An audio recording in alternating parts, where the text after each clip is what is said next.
Squash একটা বিদেশি সবজি, বাট বর্তমানে বাংলাদেশেও এর চাষ করা হচ্ছে আর খুব জনপ্রিয় খাবারের মধ্যে একটা হয়ে উঠেছে। তো এই স্কোয়াশ কিভাবে রান্না করলে অনেক স্বাদ হবে সেই রেসিপি নিয়েই চলে আসলাম আজকে। তো এটি সহজ পদ্ধতিতে রান্নার জন্য সাথে থাকছে কিছু tips and trick. By the way, আপনারা দেখছেন যেমন খুশি তেমন রান্নার সঙ্গে আছি আমি সুরায়া। আমার পক্ষ থেকে আপনাদের সবাইকে সালাম ও শুভেচ্ছা জানিয়ে শুরু করছি আজকের ভিডিও। তো চলুন মিনার কাপ মাছের পেটি দিয়ে আজকে এই স্কোয়াশ রান্না করে আপনাদেরকে দেখাবো। তো আমি এখানে কিছু মিনার কাপ মাছের পেটি নিয়ে নিয়েছি, যেটা দিয়ে রান্নাটা করব। তো এটাকে ম্যারিনেশন করে নেব। তার জন্য আমি এতে দিয়ে দেব লবণ আর পরিমাণ মতো হলুদ দিয়ে এখন এটাকে ভালোভাবে মাখিয়ে নেব।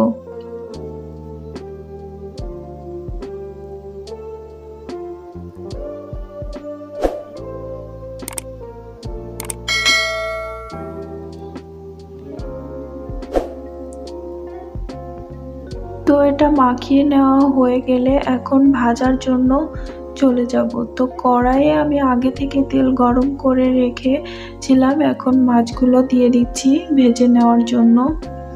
তো মাছ ভাজতে ভাজতে আমরা স্কোয়াশের জন্য যে আলুটা রেখেছিলাম সেটা কেটে নেব।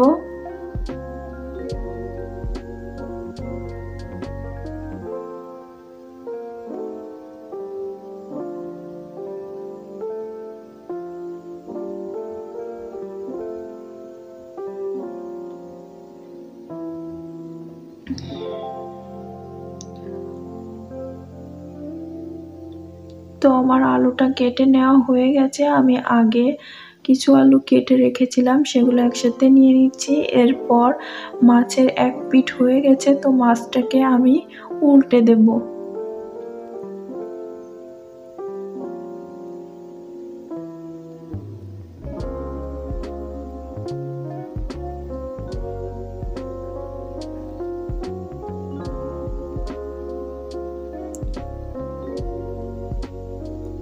আপনারা যে কোনো মাছ দিয়েই রান্না করতে পারেন, চিংড়ি মাছ বা অন্য কোনো বড় মাছ দিয়েও রান্না করতে পারেন। তো আমার মাছটা কিন্তু ভাজা হয়ে গেছে, এখন এগুলোকে নামিয়ে নেব। তো আমি স্কোয়াশ রান্নাটা প্রথম করছি আর প্রথম খেয়েছি, তো খুব টেস্ট হয়েছে। তো মাছগুলো নামিয়ে নিচ্ছি। এরপর কেটে রাখা আলুগুলো ভেজে নেব। তো আপনারাও আমার মতো বাড়িতে একই প্রসেসে ট্রাই করতে পারেন।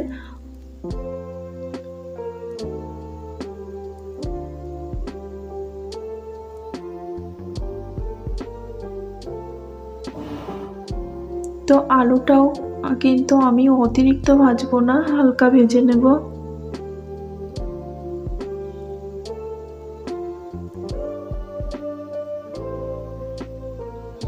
তো আলুগুলো হালকা ভেজে নেওয়া হয়ে গেছে, এখন এই আলুগুলোকে উঠিয়ে নেব।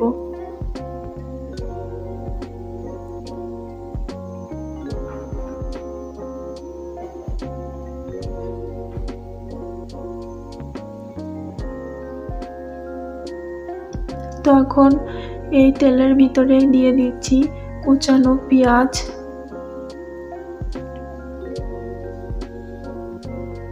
তো পেঁয়াজটাকে কিন্তু আমি হালকা ফ্রাই করে নেব।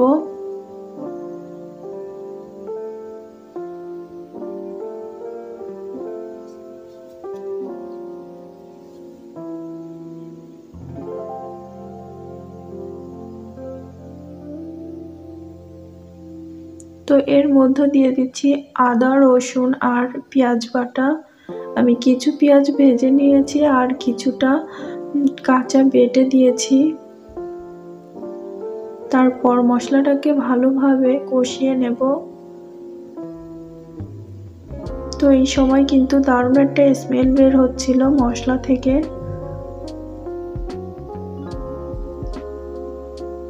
এরপর অল্প একটু পানি দিয়ে দেব মশলাটা কষিয়ে নেওয়ার জন্য ভালোভাবে।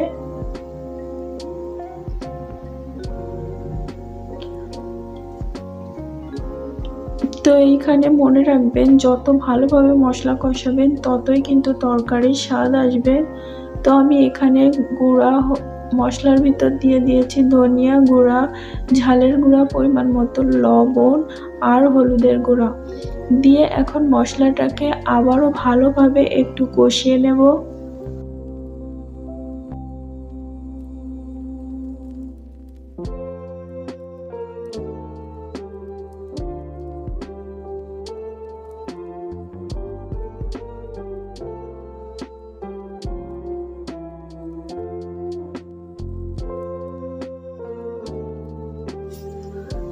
তো মশলাটা আমি ভালোভাবে কষিয়ে নিয়ে প্রথমে কিন্তু আলুটা হালকা করে সিদ্ধ করে নেব, কেননা আলু সিদ্ধ হতে একটু সময় লাগবে আর স্কোয়াশটা সিদ্ধ হতে বেশি সময়ের প্রয়োজন নেই। তো আলুগুলো আমি দিয়ে দিয়েছি, দিয়ে মশলার সাথে ভালোভাবে মাখিয়ে নিচ্ছি।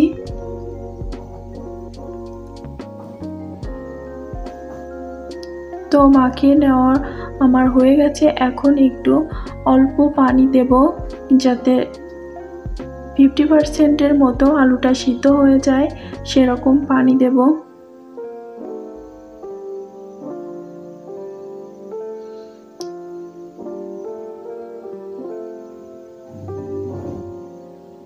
তো এটা হতে হতে আমরা স্কোয়াশগুলো একটু দেখে নিই কেমন। এই যে দেখুন, যারা আজ প্রথম দেখছেন, তো এখন এগুলোকে আমি ছিলে নিয়ে এসেছি, এগুলো কেটে পিস পিস করে নেব।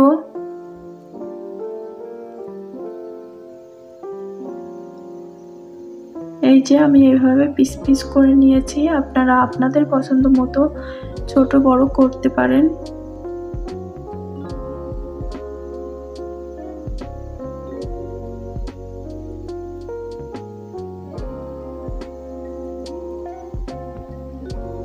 এটা কিন্তু অনেকটা লাউয়ের মতো, তবে খেতে অনেক টেস্টি হয়। আপনারা এইভাবে একবার তৈরি করবেন, দেখবেন অনেক টেস্ট লাগে।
তো আমার স্কোয়াশগুলো সব কেটে নেওয়া হয়ে গেছে, এখন এটাকে নিয়ে চলে যাব। তো এদিকে আমার আলুটাও 50%-এর মতো সিদ্ধ হয়ে গেছে। দেখুন বন্ধুরা, পানিটা পুরোপুরি শুকিয়ে গেছে। এ পর্যায়ে আমি স্কোয়াশগুলোকে ধুয়ে আলুর ভিতরে দিয়ে দিচ্ছি। তো এই স্কোয়াশ থেকে কিন্তু হালকা একটু পানি বের হবে, অতিরিক্ত বের হবে না। তো যেটুকু বের হবে তার সাথে আমি আরও একটু ঝোলের পানি অ্যাড করব। তো প্রথমে ভালোভাবে আমি মশলার সাথে এগুলো মাখিয়ে নিচ্ছি।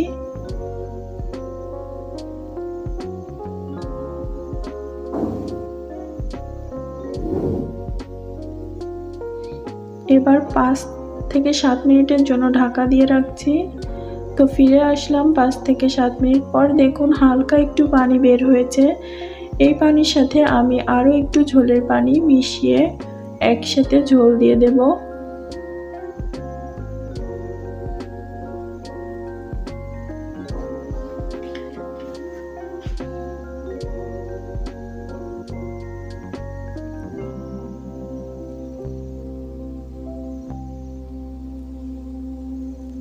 তো এখন আমি ঝোলের পানিটা দিয়ে দিলাম। তো বন্ধুরা, আপনারা কে কে স্কোয়াশ খেতে পছন্দ করেন অবশ্যই কমেন্ট করে জানাবেন।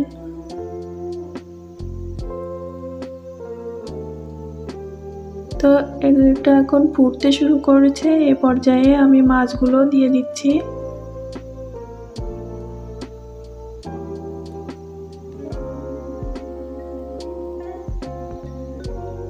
তো মাছ দিয়ে আরও 5 মিনিট জ্বালিয়ে নেওয়ার পর এখন কাঁচা ঝাল দিয়ে দিচ্ছি ফালি করে রাখা, আর সাথে জিরা বাটা দিয়ে আরও 2 থেকে 3 মিনিট মতো এটাকে ফুটিয়ে নিলেই রেডি হয়ে যাবে স্কোয়াশের তরকারি।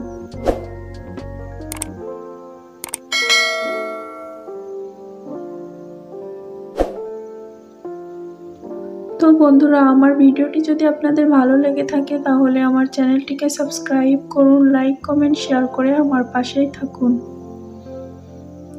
তো দেখুন বন্ধুরা, কি দারুণ হয়েছে, কালারটা যেমন সুন্দর এসেছে খেতেও কিন্তু দারুণ টেস্ট হয়েছিল। আপনারা যতক্ষণ বাড়িতে এটা ট্রাই না করবেন ততক্ষণ বুঝবেন না।